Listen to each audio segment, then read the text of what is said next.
네, 안녕하십니까. 주유진입니다. 잘 지내셨죠? 네, 일단 시작하기 전에 아마 못 보신 분들을 위해서 다시 한번 말씀을 드리려고요. 그래서 제가 드디어 시작한 지 이제 한 2달 정도 안 됐네요. 2달 정도 안 됐는데 벌써 구독자가 4,223이 됐습니다. 그래서 정말 여러분들께 감사하다는 말씀 드리고 싶고요. 그리고 너무 댓글도 많이 달아주시고 많이 봐주시고요. 그다음에 또 너무 도움이 된다고 이런 말씀을 해주실 때마다 거기에 힘을 받아서 영상을 제작하게 되는 것 같습니다. 그래서 저도 여러분들과 같이 한번 공부해보고 경제적 자유를 이루기 위해서 저희 같이 한번 열심히 해봅시다. 그래서 일단 이 말씀 드리고 싶어서 이렇게 시작을 했고요. 그리고 저 같은 경우에는 이제 월요일부터 금요일 여기 그 미국 장이 열릴 때는 장에 대해서 말씀을 드리지만 금요일 저녁이나 아니면 토요일, 일요일 같은 경우에는 꼭 주식시장뿐만이 아니고 주식을 대하는 그런 마음이라든지 약간 그런 것도 컨텐츠를 좀 해보려고 계속 이렇게 올리고 있습니다. 그래서 그런 미국 시장이라든지 그런 거는 이제 전문적인 분들이나 아니면 다른 유튜버 분들이 워낙 잘해주시기 때문에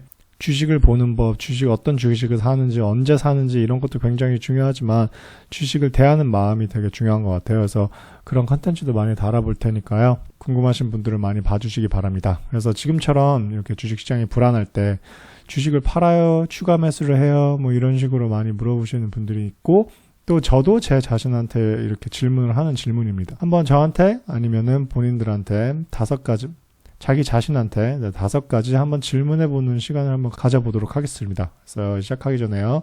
구독과 좋아요 꼭 부탁드리고요. 자, 그래서 지금처럼 이렇게 주식이 불안할 때 먼저 저한테 질문을 해봐야 되는 거는요. 저는 이런 것 같아요. 너는 장기 투자자냐? 아니면 단기 투자자냐?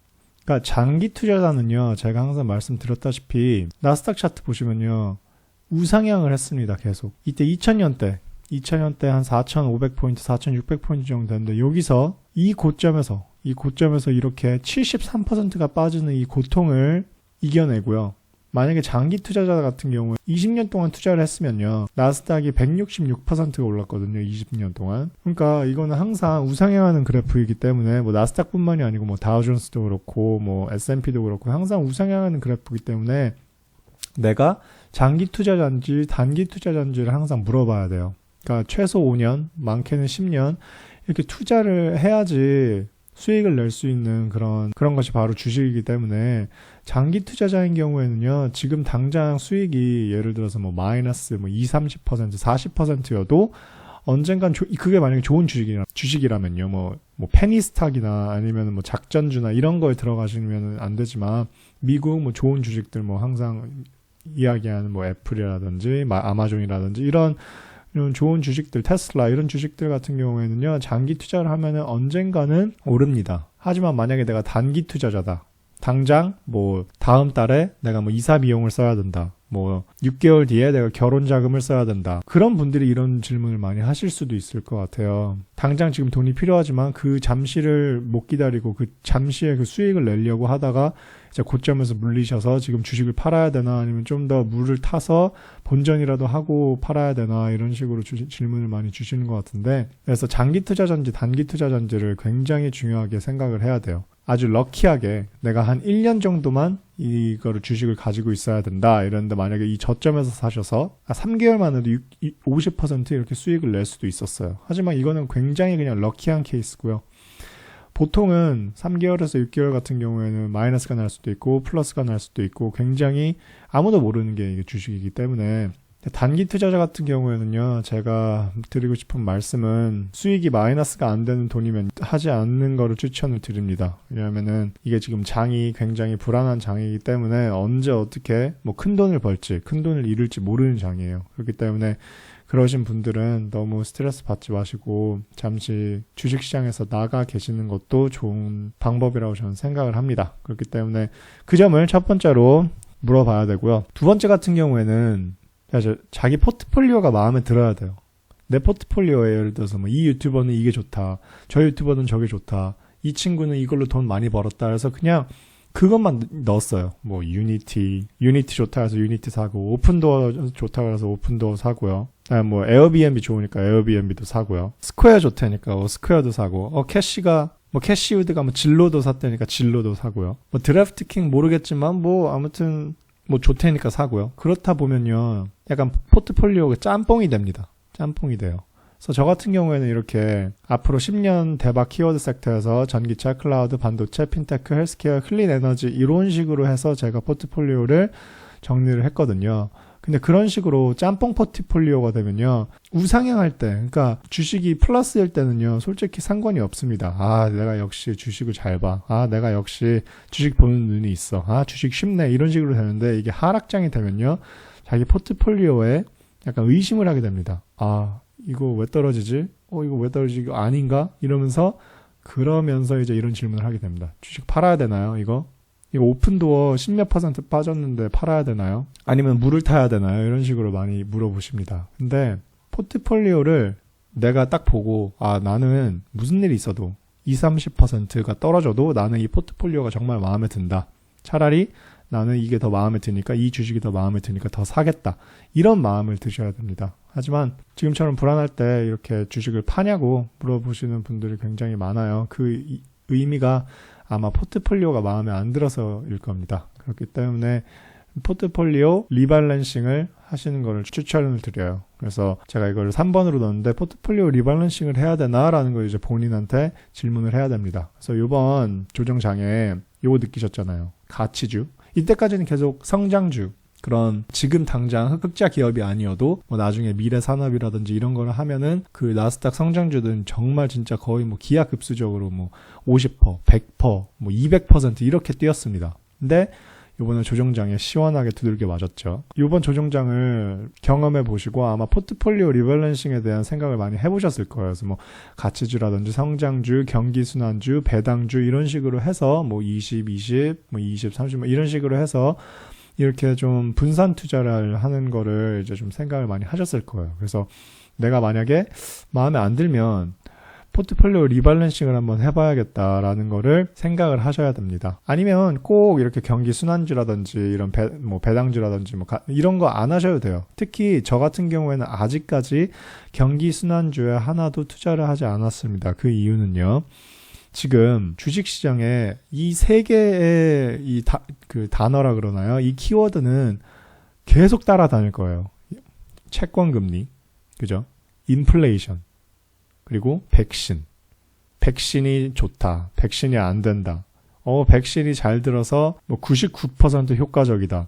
근데 갑자기 이거를 맞고 어떤 사람이 뭐 아프다. 뭐 부작용이 있다. 이런 하나하나의 기사마다 이 경기 순환주는요, 하루에 5%가 오를 수도, 하루에 6%가 떨어질 수도, 10%가 오를 수도, 20%가 떨어질 수도 있는 게 이 경기 순환주입니다.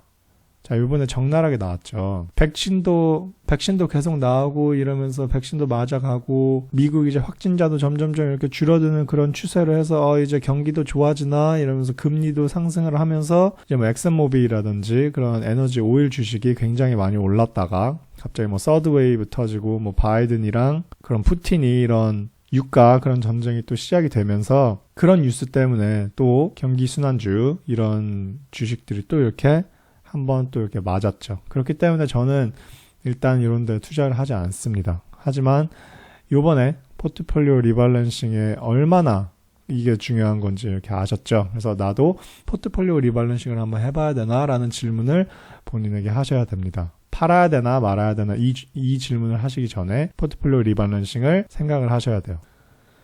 자, 그리고 네 번째로 할 질문은요, 바로 현금 보유를 해야 되나? 라는 거를 질문을 하셔야 됩니다. 이 리밸런싱을 할 때 현금 보유도 굉장히 중요하거든요. 현금도 하나의 그런 종목이기 때문에 현금도 내가 좀 가지고 있어야 되나라는 생각을 해야 됩니다. 그렇다면 여기서 이제 두 가지의 선택을 할 수 있습니다. 첫 번째는 이때까지 수익률이 좋았던 거를 일단 현금을 보유를 하고 조금 고점 대비 많이 이렇게 처맞은 주식을 내가 조금 사야 되나? 라는 게 첫 번째고요. 두 번째는 이제 지금 수익률이 마이너스 30, 마이너스 40 이렇게 된 주식들이 무슨 이유가 있을 거예요. 그죠? 무슨 이유가 있을 텐데 차라리 그걸 팔고 잠시 조정받았던 이제 같이 이제 다시 이렇게 스프링처럼 튀어오를 그런 주식을 사시는 게 훨씬 더 본인에게 이익이 될 수도 있고요.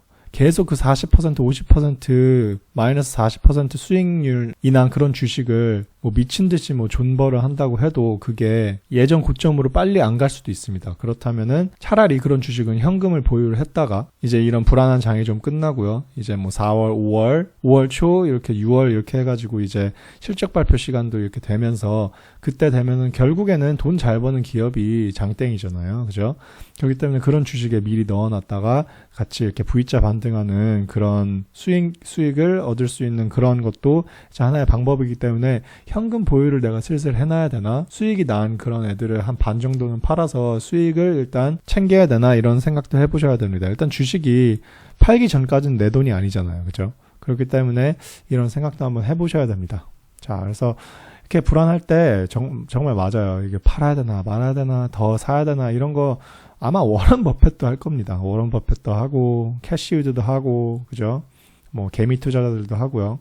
기관들도 하고 펀드 매니저들도 하고요. 자, 그래서 마지막은요. 바로 내 주식을 믿는지 내가 이 아이들이 한 50% 60% 떨어져도 과연 내가 이 얘네들을 믿을 수 있는지를 본인에게 이렇게 질문을 하셔야 돼요. 그러니까 제 얘기를 하나 들려드리면 제가 이 마이크로소프트 주식을요. 이게 그때 참 웃기죠. 그때 내가 그러면은 마이크로소프트 좋은 주식이니까 하나 좀 사야겠다 이래가지고 이제 제가 165불에 한번 사고요. 그 다음에 181불 정도에 제가 한 400만 원 정도를 넣은 것 같아요. 400만 원 정도 넣었는데 한 25% 정도 났네요. 근데 그때 제 그냥 기분상 반토막 난 기분이었어요. 그래서 그때 거의 뭐 마이너스 뭐 20-30% 정도 됐을 그랬는데 저는 마이크로소프트 믿었습니다. 뭐 마이크로소프트가 뭐 망하겠어. 그죠? 그래가지고 이제 이렇게 시원하게 V자 반등을 거의 뭐 한 달도 안 돼서 한 달 정도 됐군요. 한 달 정도 만에 이렇게 또 V자 반등을 이렇게 하면서 이렇게 시원하게 이렇게 올라줘서 저는 이제 한 220불 정도에 팔았어요. 그래서 여기까지 더 공부해보니까 마이크로소프트 같은 경우에는 그냥 굉장히 그냥 묵직한 주식이더라고요. 근데 이때쯤에 이제 그때 테슬라도 엄청 오르고 뭐 스퀘어 뭐 엄청 이렇게 폭발적인 그런 수익률이 난 주식들이 많았기 때문에 저는 그쪽으로 갈아탔지만 일단 저는 이렇게 묵묵하게 이렇게 지켜본 탓에 이렇게 수익을 낼 수 있었습니다. 그래서 내 주식을 믿을 수 있어야 돼요. 내 주식을 믿어야 되고 근데 그 믿음은 어디서 오냐면요. 그 공부에서 옵니다. 내가 이거를 공부를 많이 하고 이 주식은 잘 될 수 있어. 이 회사는 잘 될 수밖에 없어. 이런 생각이 이런 힘을 줍니다. 내 주식에 대한 믿음. 예를 들어서 테슬라 같은 경우 이때 2017년부터 2020년 초반까지 2019년 말 이때까지 여기 주식에 믿음이 없었으면 가지고 있지 않았을 거예요. 그죠? 근데 이때 고점에 물리신 분들도 예를 들어서 180불 지금으로 보면 엄청 싸죠. 근데 180불 그때만 해도 나 이거 고점에 물려서 반토막 나는 거 아니야? 그래서 결국에는 반토막이 났어요. 그죠? 반토막이 났는데도 이때 더 사신 분들이 이 수익률을 낸 겁니다. 거의 1000%의 수익률을. 그러니까 이런 식으로 본인의 주식에 이렇게 믿음이 있는지 본인에게 질문을 하시고 주식을 팔아야 될지 더 추가를 해야 될지 굉장히 그냥 모르겠어요. 오늘은 그냥 기본적인 말씀을 드렸는데 이 기본적인 것도 굉장히 질문을 안 하시고 그냥 다른 뭐 전자기기라든지 아니면 자동차, 화장품 이런 거 사실 때는 엄청나게 알아보시면서 솔직히 주식할 때는 많이 안 알아보잖아요. 이 회사가 솔직히 뭐 하는 회사인지도 모르고 그냥 좋다니까 따라 사는 그런 것도 이제 많이 봤기 때문에 제가 오늘 이렇게 5가지 장기 투자인지 단기 투자자인지 그다음에 포트폴리오 내가 마음에 드는지 그리고 포트폴리오 리밸런싱을 해야 되는지 그다음에 현금 보유를 내가 하는 게 좋을지 마지막으로 내 주식을 내가 믿는지 이렇게 5가지를 한번 물어보고 나 자신한테 물어보고 이렇게 주식을 하셨으면 좋겠는 마음에 제가 오늘 이렇게 준비를 했습니다. 그래서 오늘은 여기까지 하고요. 마지막으로 구독과 좋아요 꼭 부탁드릴게요. 그럼 저는 다음 영상에서 뵐게요. 시청해주셔서 감사합니다.